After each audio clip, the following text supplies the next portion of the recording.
Nih.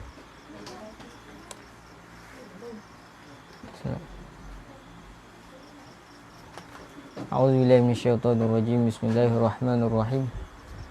Alhamdulillahirabbil alamin. Wassalatu wassalamu ala asyrafil anbiya'i wal mursalin sayyidina wa maulana Muhammadin wa ala alihi wa sahbihi ajma'in. Subhanaka la ilma lana illa ma 'allamtana innaka antal alimul hakim. Bishrah li sadri wa yassir li amri wa hlul 'uqdatam min lisani yafqahu qawli. Wa biyassir wa la tu'assir fa innaka taysir kulli 'asir 'alaika yasir. Allahumma tammim bil khair ya karim. Allahumma arinal haqqa haqqan warzuqna ittiba'ah wa arinal batila batilan warzuqna ijtinabah. Sallallahu ala sayyidina Muhammadin muzhibil nisyani wa ala alihi wa sahbihi wasallam. Walhamdulillahi rabbil alamin. A'udzubillahi minasyaitonirrajim. Bismillahirrahmanirrahim. Sambung pengajian kita bab kitab siam daripada kitab Hidayatus Subyan. Jadinya kita habis dah bahas berkenaan dengan perkara-perkara yang menyebabkan wajib puasa Ramadan, syarat-syarat sah berpuasa, rukun-rukun puasa kita bahas habis dah. Kemudian yang cara niat sebulan kita bahas dah.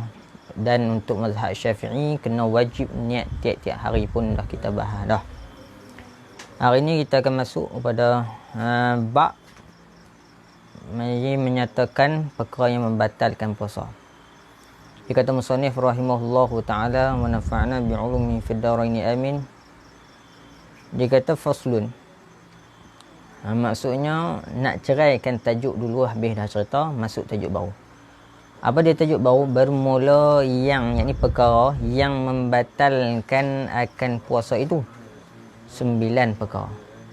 Perkara yang membatalkan puasa, maksudnya puasa kita tu asal sah, kemudiannya batal. Bukan bermakna tak pakai awal lagi, memang tak sah awal lagi. Tak, awal tu sah lah. Cumanya batal. Batal sebab apa? Ni sebab salah satu daripada 9 perkara ni berlaku. Salah satu daripada 9 perkara ni berlaku pada puasa kita. Maka tu yang jadi batal puasa kita. Asal itu sah. Dia ada yang orang panggil bukan dia batal, tapi memang tak sah daripada awal lagi. Contohnya masalah apa? Masalah terlupa niat. Terlupa niat tu bukan cerita batal, cerita tak sah awal lagi. Puasa dia tu tak sah daripada awal lagi. Ini cerita batal. Jadinya kata batal ni 9 perkara. Pertamanya daripada 9 perkara. Pertama daripada 9 perkara ni, iaitulah memasuk. Maksudnya usaha kita masuk. Memasuk bukan termasuk. Memasuk. Maksudnya usaha kita memasukkan akan sesuatu ain dunia. Ain yang atas dunia ni. Ain ni benda sesuatu yang kita nampak. Macam angin. Angin sesuatu yang kita tak nampak tapi kita boleh rasa. Ni tak. Ni benda yang kita nampak. Macam asap. Lagi macam air. Makanan. Apa-apa lagi lah. Macam-macam lagi. Orang panggil suatu ain dunia. Itulah. Orang panggil suatu ain dunia. Maka keluar dengan kata-kata ain dunia ni. Ain akhirat. Maka ain akhirat tak batal puasa. Contoh macam mana? Buah-buahan syurga. Siang hari Ramadan kita makan buah-buahan syurga. Ada orang? Baik kalau kata ada. Batal tak? Tak batal. Masalahnya ni ada tak? Tak ada. Tapi kalau ada, tak batal. Sebab ain tu ain akhirat. Ain mata benda akhirat. Macam buah-buahan syurga. Dan juga makanan-makanan syurga. Tu tak membatalkan puasa. Itu. No? Jadinya suatu ain dunia. Masuk, kita usaha masuk ke dalam rongga. Ke dalam rongga badan. Ingat tu, rongga badan. Baik, maka rongga badan di sini perbahasan ulama ataupun fuqaha mazhab Syafi'i, iaitulah rongga badan sama ada yang asli ataupun yang baru. Baik, untuk yang asli ada berapa rongga kat badan kita? Pertama hidung. Yang kedua mulut, ketiga telinga. Itu semua rongga-rongga terbuka tu. Lagi kubul dan dubur. Tu orang panggil rongga yang terbuka. Rongga yang terbuka. Jadinya salah satu daripada ain-ain dunia ni bila masuk ke telinga sampai had batin dia, bukan semata-mata masuk dak. Dekat kita buah jari masuk tak apa lagi, tak batal lagi. Tapi sampai had batin bagi telinga, maksudnya dekat-dekat genang telinga tu, kita pakai butik kapas ke, kita pakai apa-apa ke, genang telinga tu membatalkan dan telinga kita batal puasa. Mata rongga terbuka tak? Tak, mata bukan rongga terbuka, tutup. Lepas tu sama lah juga hidung pun. Hak bagi zahir hidung tak mana? Sampai dekat tulang ni, tulang kerah. Pekat hidung, pegang hidung ni, tulang kerah ni. Orang panggil itulah tulang hasyum. Tu hak batin lepas pada tulang tu. Hak zahir, hak bawah pada tulang tu. Tu hak zahir bagi hidung.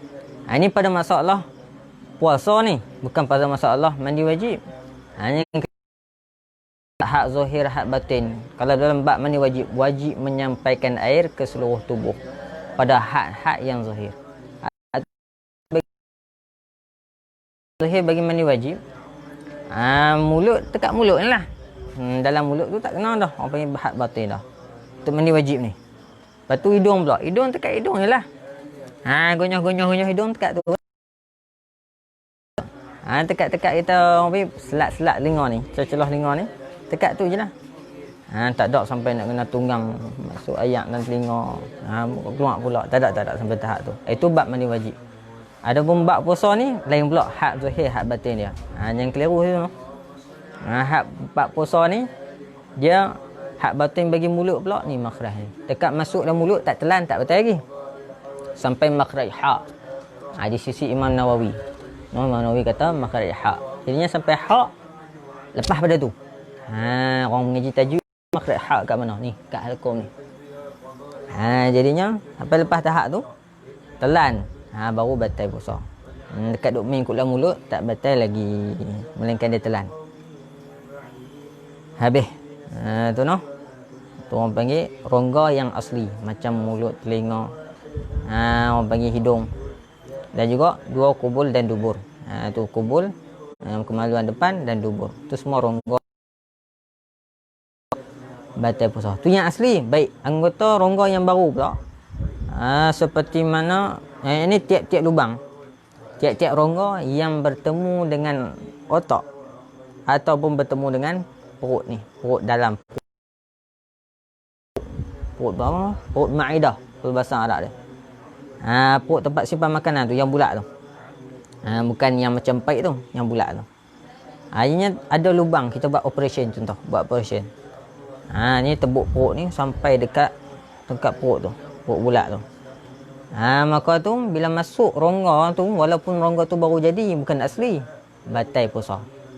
Dan satu lagi rongga yang batalkan puasa juga, yang baru jadi, bukan yang asli ni, asli tak ada, kita buat. Bila masuk dalam tu batal puasa, iaitulah rongga yang berhubung daripada luar sampai bertemu otak. Dia buat operation otak dia. Hanya ada lubang masuk, iaitu kita memasukkan sesuatu ke dalam rongga yang berhubung sampai otak tu, membatalkan.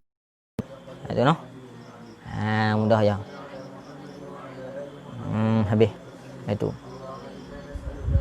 Jadinya kalau masuk sesuatu ain dunia ke dalam rongga-rongga tadi ni, sama ada rongga yang asli ataupun yang baru jadi, maka batal puasa. So atas usaha masuklah. Jikalau atas jalan berubat sekalipun, dia kata pengang kitabnya, walaupun kita tu bukan kita buat saja-saja sebab berubat. Sebab berubat, maka di sisi mazhab Syafi'i membatalkan puasa walaupun berubat. Faham tu? Lepas tu ada hak pendapat-pendapat yang tak batal puasa. Itu mungkin pendapat yang lain, ataupun pendapat Imam Syafi'i memang membatalkan puasa, mazhab Syafi'i ni. Habis. Dengan sengaja, jadinya usaha memasuk tu dengan sengaja. Dengan ikhtiar, dengan usaha dia, bukan dengan paksaan ataupun terlupa. Terlupa lain. Terlupa pun dia usaha masuk juga, tapi dalam keadaan terlupa, tu dimaafkan. Dan juga jalan satu lagi rupa yang kita sengaja masuk, tapi tak batal puasa, iaitulah masuk tu dengan sebab kita ni terpaksa. Terpaksa, orang paksa kita. Ataupun satu lagi dengan sebab kita ni jahil. Jahil ni jahil yang dimaafkan, seperti jahil mu'allah tu, baru masuk Islam, tak ada mengaji lagi bab-bab puasa ni.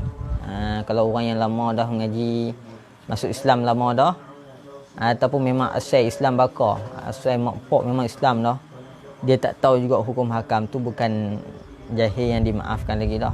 Jahil tu syarak tak maafkan, maksudnya berdosa. Jahil macam tu berdosa. Patut je kena mengaji lah, kena mengaji. Baru hilang dosa dia tu. Kemudiannya dengan ikhtiar, dengan usaha dia, serta diketahuikan haram memasukkan suatu ain dunia ni. Haram. Dia tahu kata haram, tak boleh. Nak masukkan sesuatu ain dunia. Jadi tu yang kata batal. Ni yang kata kalau jahil tak apa. Kalau jahil tak apa. Masya-Allah dia tak jahil, dia tahu. Membatalkan puasa. Haram pula dia tahu. Jadinya buat juga. Tak. Daripada lubang yang asli seperti mulut dan dubur. Ni kita cerita dah saat ni. Mulut, lubang asli. Dan dubur. Dan lubang yang bau seperti menikam oleh seseorang akan perutnya seorang. Ini rongga yang bertemu dengan perut. Rongga yang ada lubang daripada luar sampai masuk dalam sampai perut. Kalau masuk sesuatu celah masuk dalam tu, batal puasa.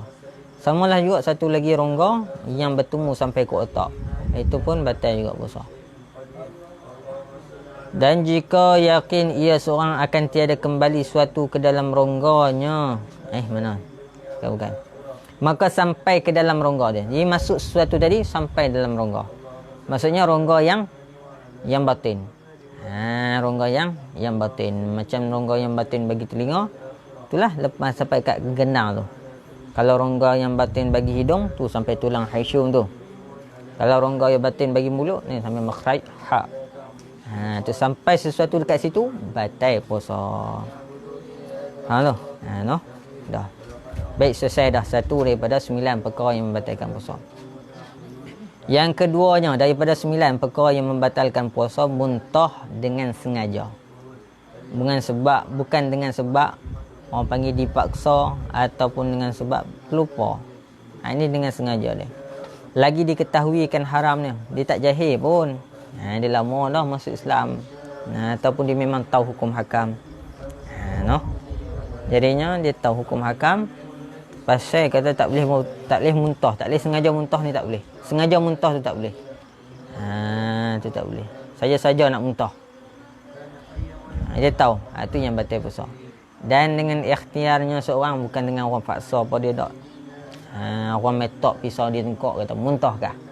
Tak muntah, aku bunuh. Jadi tu terpaksa. Maka tu tak batal puasa. Dan jika yakin ia seorang akan tiada kembali suatu ke dalam rongganya seorang tu sekalipun. Ianya muntah dengan sengaja ni semata-mata muntah. Walaupun dia yakin kata tak telan balik pun, muntah keluar macam tu terus ya. Tak nak telan balik, batal juga puasa. Sebab dia batal pun bukan sebab dia telan balik, sebab dia muntah tu, diri muntah tu. Maksud muntah ni keluar sesuatu daripada ni lah, perut kita ni. Isi perut ni, tu yang muntah tu, isi perut. Bukan tekat ayat liang tu orang tak ingin muntah ni. Kita makan banyak kan. Makan sok tadi makan banyak tu. Minum air, makan minum air. Tak. Pernah perut-perut ni sampai dekat ni. Lepas tu nak belahak. Orang azan dah subuh. Belahak keluar air. Belahak keluar air. Jadinya tu orang tak panggil muntah tu. Muntah ni isi perut. Tapi walaupun kita belahak keluar air, jangan duk telan balik. Telan balik tu yang batal. Telan balik tu batal. Orang keluar tu pakai buang terus ya. Pakai buang terus.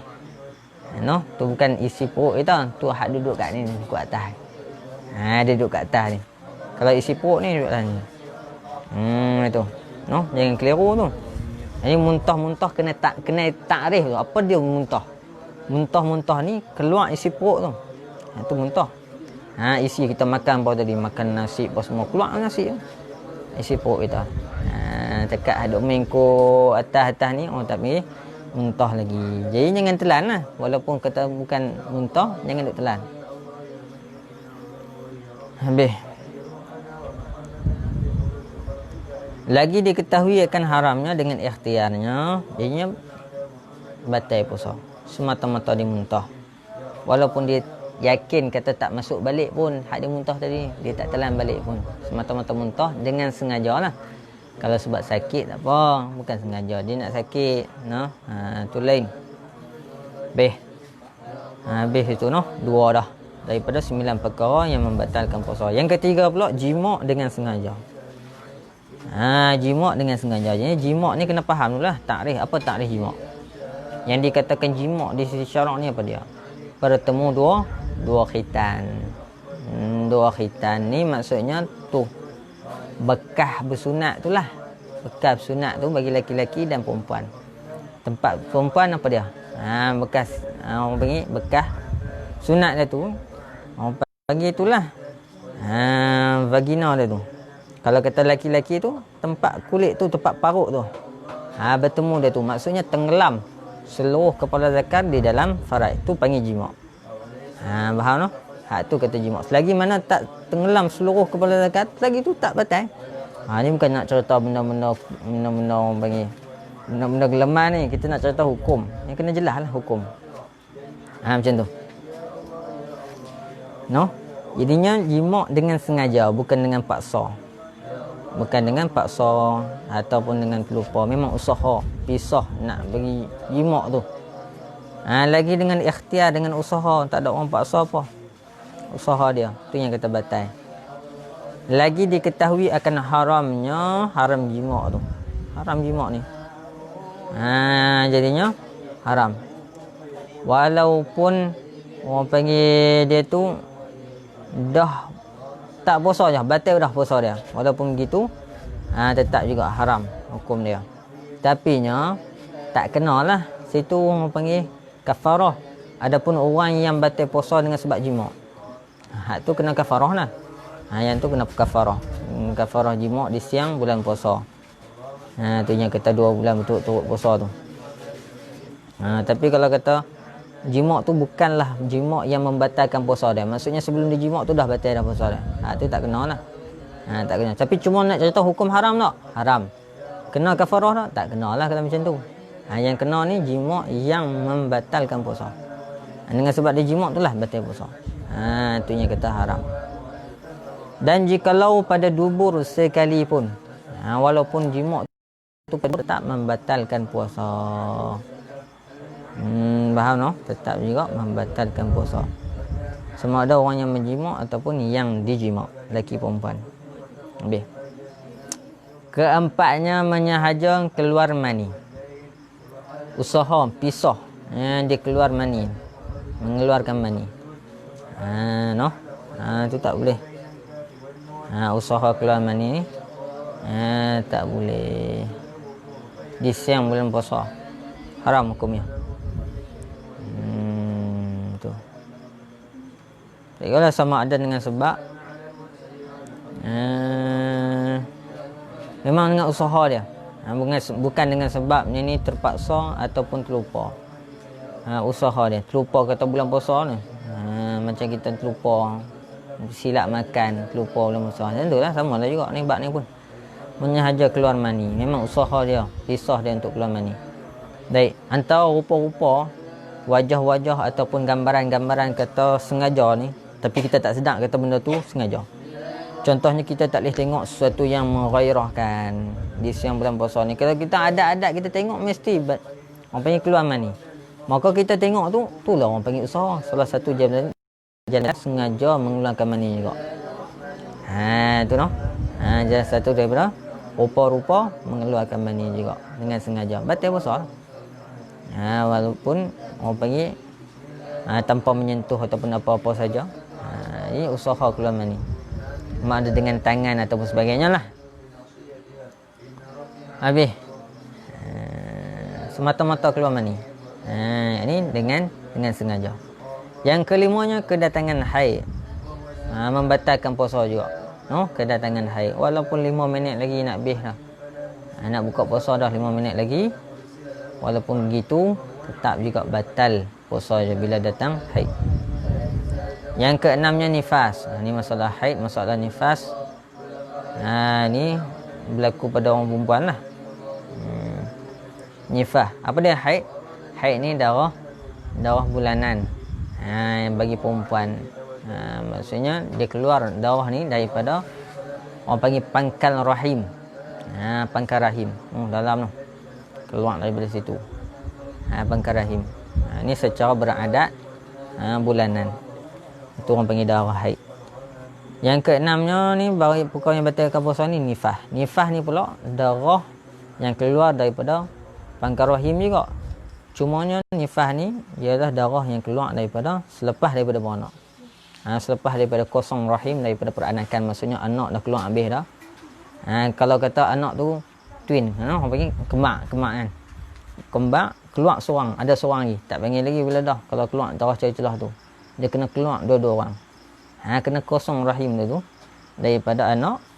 Kemudiannya baru panggil sebagai darah yang keluar daripada tu. Selepas daripada tu baru panggil sebagai darah nifas. Kalau kata keluar seorang, tinggal seorang lagi, keluar darah celah tu, tak panggil nifas lagi. Tu orang panggil darah wiladah, darah beranak. Tak panggil nifas lagi. Dah kosong habis dah rahim dah daripada peranakan, anak pun tak ada, walaupun janin. Maka keluar kosong rahim ni, letak situ baru dipanggil sebagai darah nifas. Nak faham tu? Faham. Darah nifas ni olik-olik keluar, iaitulah sebanyak 40 hari. 40 hari. 30 ke 40 hari. Yang tu. Yang olik-olik keluar. Pun sebanyak-banyak nifas ni 60 hari. Ini di sisi mazhab Syafi'i. Masa nifas ni sedetik. Dia keluar saat, betul habis. Tu sedetik. Kena tengok bab tu lah, bab darah haid, bab darah nifas. Tengok pengajian sana. Habis, jadinya keluar nifas membatalkan puasa. Baik, ketujuhnya daripada perkara-perkara yang membatalkan puasa yang 9 tu lah. Ketujuhnya wiladah, beranak. Beranak. Jadinya maka membatal ia beranak ni, wiladah ni, akan puasa atas qaul yang asahnya, yang qaul yang kuat, yang terlebih sahih. Kata wiladah ni membatalkan puasa semata-mata. Adapun qaul yang dhaif, dia kata kalau keluar tu baru batal. Kalau keluar tu anak tu, bukan cerita apa panggil perempuan yang bersalin tu, cerita anak tu. Anak yang keluar tu basah batal. Kalau kering tak batal puasa si ibu dia ni. Puasa si ibu dia. Kalau anak yang keluar tu dalam keadaan basah, batal puasa. Ini qaul yang dhaif sikit, yang tak kuat. Adapun qaul yang kuat semata-mata wiladah batal. Lepas tu kita ni nak pilih yang mana? Afdalnya pilih yang kuat lah. Tapi kalau nak ambil had dhaif pun boleh juga. Tu orang panggil ikhtilaful ulama rahmatul lil ummah. Perbezaan pendapat ulama ni menjadi rahmat bagi umat. Tapi nak cari perbezaan pun pastikan pilih mazhab Syafi'i sajalah. Nak pergi ambil mazhab lain pula. Melainkan 2-3 masalah yang ulama mazhab Syafi'i haruskan kita ni ambil pendapat orang lain. Maksudnya kita ni mudah-mudah kita berpandukan kepada ulama ya. Ulama kata boleh. Tu noh. Dia ada 2-3 masalah yang boleh kita pendapat bertaklid dengan ulama-ulama yang lain. Tapi kalau kata ulama-ulama tu mazhab Syafi'i, kita boleh lah nak taklid bila-bila masa pun. Ini macam masalah ni. Kemudiannya dia kata lagi ke-8 daripada 9. Orang dulu sebut ke-8, orang ni sebut ke-8. Namalah. Ke-8 daripada 9 kedatangan gila pada suku harinya, hari puasa tu. Maksudnya tak penuh. Pada suku harinya hari puasa atau pitam pada sekalian hari. Gila ni hanya sat je, gila seminit. Gila seminit. Lepas tu sihat balik. Tu. Itu yang kata batal puasa. Tak nanti kena satu hari gila baru batal puasa tak. Dia hanya padan sat je pun dah batal dah puasa. Itu gila. Bersalahan dengan masalah pitam. Pitam ni pada sekalian harinya puasa tu baru batal. Maksudnya start daripada subuh, start dah pitam, pingsan. Pingsan start itu. Lepas tu orang azan masuk dah waktu maghrib. Lepas tu berbuka dah masuk, baru sedar. Maka tu baru membatalkan puasa. Dekat dia pitam start je setengah hari lagi je, tak batal lagi puasa sebab pitam start je. Jadinya pitam yang disyaratkan kata batal tu ialah pitam yang seluruh hari dia puasa tu. Start daripada subuh sampai maghrib. Baru batal puasa. Sahangan gila. Gila ni gila yang tu lah. Yang sakit mental tu. Gila yang sakit bukan gila orang panggil. Gila apa? Gila moyan ke, ataupun gila kuasa ke apa. Bukan cerita gila tu. Memang gila-gila ni gila penyakit mental tu. Habis. Kemudiannya dia kata lagi kesembilannya. Daripada 9 perkara yang membatalkan puasa murtad. Berlindung kita dengan Allah daripada murtad. Wala'iyazubillah lah kalau bahasa Arabnya tu. Na'udzubillahi min zalik. Tu bahasa Arab dia. Semelayu berlindung kita dengan Allah daripadanya murtad tu. Kena sebut, no? Ajak mulut tu sebut benda-benda jahat. Na'udzubillahi min zalik. Tu. Tu doa. Yang ulama-ulama dulu ajak. No, benda-benda jahat.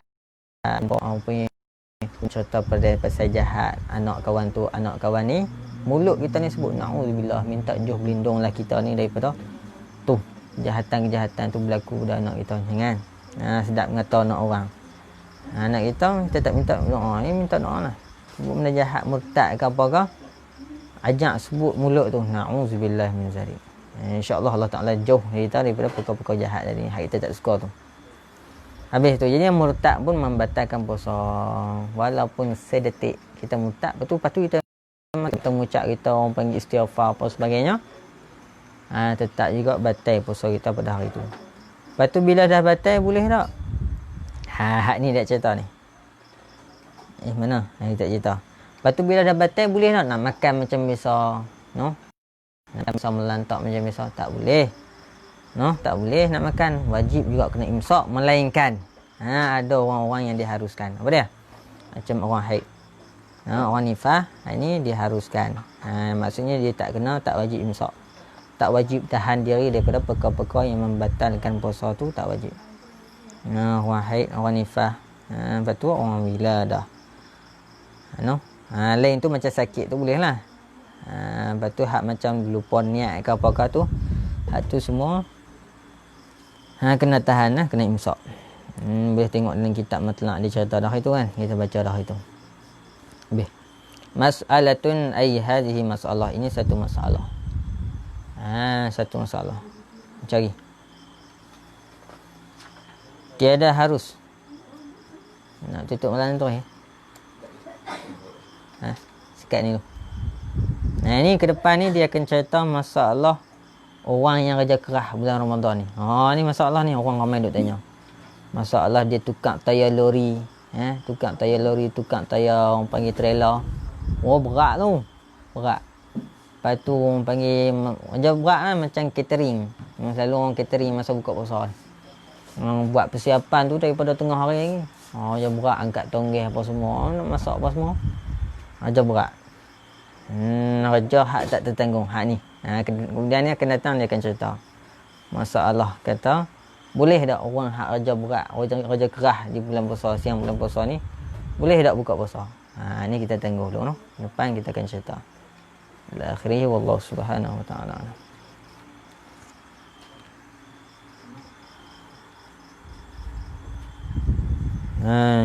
Ianya sebelum kita tutup majlis kita ni, ia minta mohon orang panggil jasa baik semua-semua muslimin muslimat untuk kita sama-sama hadiahkan Al-Fatihah di atas pemergian seorang ulama yang daripada dulu lagi berjasa untuk umat, Datuk Ustaz Datuk Ismail Kamus. Ni sangat-sangat berjasa, ilmuwan Islam, murabbi bagi umat Islam di Malaysia ni. Al-Fatihah.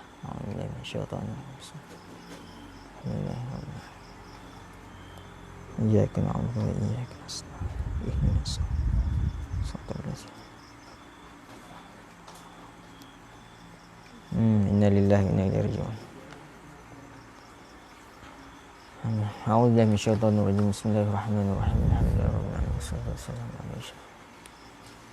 Allahumma anfa'na bima 'allamtana wa 'allimna bima yanfa'una. Allahumma rabbana atina اللهم ارزقنا علما نافعا وعملا صالحا متقبلا حسن الخاتمة أنت حسن الخواتمة نعم الوكيل ولا حول ولا قوة إلا بالله صلى الله عليه وسلم الحمد لله رب العالمين.